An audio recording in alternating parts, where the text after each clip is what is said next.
దేవునికి స్తోత్రం కలుగునుగాక. క్రీస్తునందు ప్రియమైన యేసుతో ఏకాంత సమయం క్వైట్ టైం కార్యక్రమ వీక్షకులందరికీ ప్రభు యేసుక్రీస్తు నామం పేరట విజన్ క్యూటీ ఫెలోషిప్ తరఫున ప్రత్యేక వందనాలు శుభాలు తెలియజేస్తూ నేటి ధ్యాన కార్యక్రమానికి మిమ్మల్ని ప్రేమతో ఆహ్వానిస్తున్నాను. ప్రియులారా, నేటి ధ్యానం కొరకు ఏర్పాటు చేయబడిన పరిశుద్ధ లేఖన భాగము మీకా గ్రంథము నుండి 2వ అధ్యాయము 1 నుండి 13 వచనాలు. ప్రియులారా, మీ దగ్గర బైబిల్స్ అందుబాటులో ఉన్నట్లయితే నేను మీ నిమిత్తము కొన్ని వచనాలు చదివి ధ్యానంలోకి వెళతాను. మీరు పూర్తి లేఖన భాగం చదివి ధ్యానించాలని మరోసారి ప్రభు పేరిట మీకు మనవి చేస్తున్నాను. 9 నుండి 13 వచనాలు నేను చదివి వినిపించి ధ్యానంలోకి వెళదాం. వారికి ఇష్టమైన ఇండ్లలో నుండి నా జనుల యొక్క స్త్రీలను మీరు వెళ్ళగొట్టుదురు. వారి బిడ్డల యొద్ద నుండి నేనిచ్చిన ఘనతను ఎన్నడను లేకుండా మీరు ఎత్తుకొని పోవుదురు. ఈ దేశము మీ విశ్రాంతి స్థలము కాదు. మీరు లేచి వెళ్ళిపోవుడి. మీకు నాశనము నిర్మూల నాశనం కలుగున్నంతగా మీరు అపవిత్ర క్రియలు జరిగించితిరి. వ్యర్థమైన మాటలు పలుకుచు అబద్ధికుడై ద్రాక్షరసమును బట్టియు మద్యమును బట్టియు నేను మీకు ఉపన్యాసము చేయుదునని అబద్ధములు చెప్పుచు ఒకడు వచ్చిన ఎడల వాడే ఈ జనులకు ప్రవక్త యగును. యాకోబు సంతతి తప్పక నేను మిమ్మల్ందరినీ పోగు చేయుదును. ఇశ్రాయేలులో శేషించిన వారిని తప్పక సమకూర్చుదును. బోస్రా గొర్రెలు కూడినట్లుగా వారిని సమకూర్చుదును. తమ మేత స్థలములలో వాటిని పోగు చేతును. గొప్ప ధ్వని పుట్టున్నట్లుగా మనుషులు విస్తారముగా కూడుదురు. ప్రాకారములు పడగొట్టువాడు వారికి ముందుగా పోవును. వారు గుమ్మములను పడగొట్టి దాని ద్వారా దాటిపోవుదురు. వారి రాజు వారికి ముందుగా నడుచును. యెహోవా వారికి నాయకుడిగా ఉండును. చదవబడిన లేఖన భాగమును దేవుడు నేటి మన ధ్యాన నిమిత్తము దీవించి ఆస్వాదించునుగాక. ప్రియులారా, నేటి ధ్యాన భాగం పూర్తిగా చదివిన తర్వాత దీని కొరకు ఏర్పాటు చేసినటువంటి ప్రధాన అంశము దురాశ యుగములో నీతిమంతులుగా నిలవబడుట. దురాశ యుగములో నీతిమంతులుగా నిలవబడుట.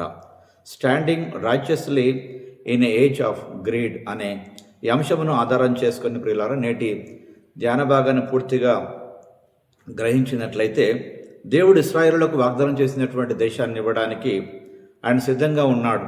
అయితే అవినీతి పరులైనటువంటి పాలకులు ప్రజల ఇండ్లను భూములను స్వాధీనం చేసుకోవడానికి తమ అధికారాన్ని మరియు తమ స్వాస్థ్యాన్ని దుర్వినియోగం చేస్తూ వచ్చారు. ఇది కేవలం దొంగతనం కంటే అధికమైనటువంటిదే. ఇది దేవుని నిబంధనను ఉల్లంఘించడం, అలాగే మానవ గౌరవాన్ని కూడా కాలరాయడం. ప్రతిస్పందనగా దేవుడు తన కోపాన్ని ప్రకటించి వారి దేశము నుండి తొలగించి ఈ దేశాన్ని అన్యులకు అప్పగిస్తుందని ఆయన హెచ్చరిక చేశాడు. అలాగే ఇలాంటి పరిస్థితుల్లో కూడా ప్రజలు దేవుని మాట వినకపోయినందున అక్కడ ఉన్నటువంటి తప్పుడు ప్రవక్తలు ప్రజలను తప్పుదోవ పట్టించేటువంటి కారణం చేత ఆ ప్రజలు సురక్షితంగా ఉన్నారని, వారికి ఆశీర్వాదాలు మాత్రమే వేచి ఉంటాయని వారు పేర్కొంటూ వచ్చారు. దీనికి విరుద్ధంగా తప్పుడు ప్రవక్తలను తిరస్కరించి వినయంగా దేవుని మాటలు స్వీకరించినటువంటి వారికి పునరుద్ధరణ కొరకు ఒక నిరీక్షణ ఇవ్వబడిందని నేటి పాఠ్యభాగం మనకు జ్ఞాపకం చేస్తుంది. ప్రియులారా, ఇందులో ప్రధానంగా దేవుడెవరో మనం జాగ్రత్తగా పరిశీలన చేసినట్లయితే మొదటి 11 వచనాల ఆధారంగా ప్రజలను అణచివేసే దురాశపరులైనటువంటి నాయకులను దేవుడు ఖచ్చితంగా తీర్పు తీరుస్తాడు. భూములు లేదంటే వాటిని కలిగి ఉన్నటువంటి భూస్వాములు, న్యాయమూర్తులు, అబద్ధ ప్రవక్తలు పేదల యొక్క ఇండ్లను లేక ప్రజలను దుర్భాషలాడి ప్రజల యొక్క జీవితాలను వారు తొక్కివేస్తున్నప్పుడు దేవుడు చూస్తూ మౌనంగా ఊరుకోడు. అన్యాయంపై నిర్మించింది ఏది కూడా నిలవబడదు, చివరికి అది కూలిపోతుంది. ప్రియులారా, కాబట్టి మనం నీతిమంతుల పక్షాన నిలిచి దేవుని హెచ్చరికలను వినాలని దేవుడు కోరుతున్నాడు. దురాశ యుగములో నీతిమంతులు జీవించేటువంటి జీవితం ఎంత కష్టతరమైందో ప్రియులారా, అయినప్పటికీ వారి జీవితంలో దేవుని కృప ఎంత గొప్పదో వాక్య భాగంలో అర్థం చేసుకుంటున్నాం ప్రియులారా. కాబట్టి ఇందులో దేవుడు చెల్లాచెదురుగా ఉన్నటువంటి ఇశ్రాయేలీల శేషమును సేకరించి వారిని వాగ్దాన భూమికి తిరిగి నడిపిస్తానని సెలవిచ్చాడు. ఆయన వారికి ముందుగా వెళ్ళాడు. ఆయన వారికి మార్గాన్ని తెరచి ఉంచాడు.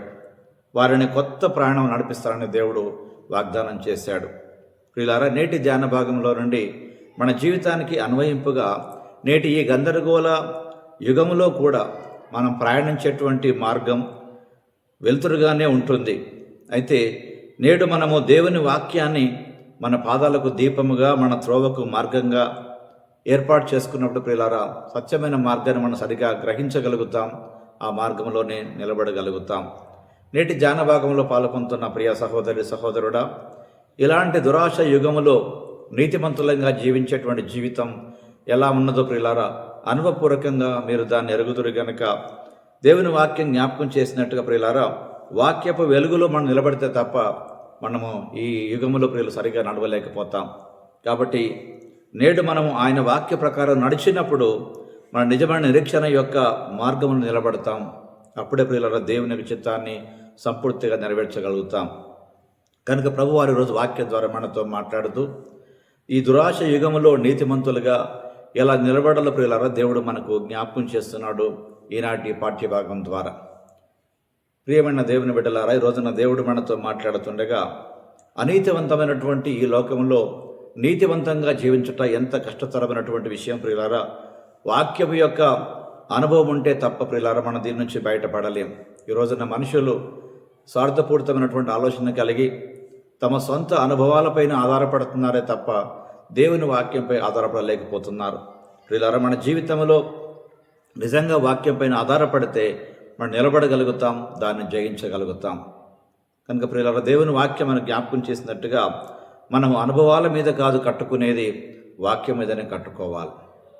సత్యమును అందరూ అనుభవించాలి. అయితే అనుభవాలను ఎవరు సత్యంగా మార్చొద్దు. అనుభవాలు మారుతాయి కానీ సత్యం ఎన్నడూ మారదు. రండి, మారని సత్యం కలిగిన దేవుని సన్నిధిలో ఓ ప్రార్థన మనం చేసుకుందాం. ప్రియమైన దేవా, మేము అనీతివంతమైనటువంటి లేక అబద్ధాలతో కూడినటువంటి ఈ ప్రపంచంలో జీవిస్తున్నప్పుడు నిన్ను మరియు మీ నీతిని అనుసరించి వినయంగా నడవడానికి మాకు సహాయం చేయమని, ఈ మార్గంలో ప్రభువా నీ వాక్యము ద్వారా నీ వాక్య వెలుగులో నడిచేటువంటి కృప దయచేయమని క్రీస్తు ప్రభు పేరట ప్రార్థిస్తున్నాం పరమ తండ్రి. Amen, amen. ప్రియులారా, దేవుడు వాక్యమైనటువంటి దేవుడు. ఆయన వాక్యం ద్వారా మనతో మాట్లాడుతుండగా ప్రియులారా, మన జీవితాలు ఎప్పటికప్పుడు కట్టుకుంటూ ఈ దురాశ యుగములో నీతిమంతులుగా నిలబడే కృపణించిన దేవునికి స్తోత్రం చెల్లిస్తూ ప్రియులారా, అనుభవాల మీద ఆధారపడకుండా దేవుని వాక్యమైనటువంటి వెలుగుపైన ఆధారపడుతూ మన ఎదుట ఉన్నటువంటి ఈ మార్గంలో ప్రియులారా చక్కగా నడిచేటువంటి కృప ప్రభు మనకు అనుగ్రహించాలని ఆశిద్దాం. అనీతివంతమైన ఈ లోకంలో నీతిమంతులుగా జీవించేటువంటి కృప దేవుడే మనకు సమృద్ధిగా అనుగ్రహించాలని ఆశిద్దాం. అట్టి కృప గల దేవుని చేతులకు ప్రియులారా మనం అప్పగించుకుందాం. దేవుని కృప మనతో ఉండి మనందరినీ నిత్య మార్గంలో నడిపించి తన నామ ఘనత కొరకు, ఆయన రాజ్య వ్యాప్తి కొరకు నిలబెట్టి నడిపించి వాడుకొనుగాక. Thank you. God bless you all.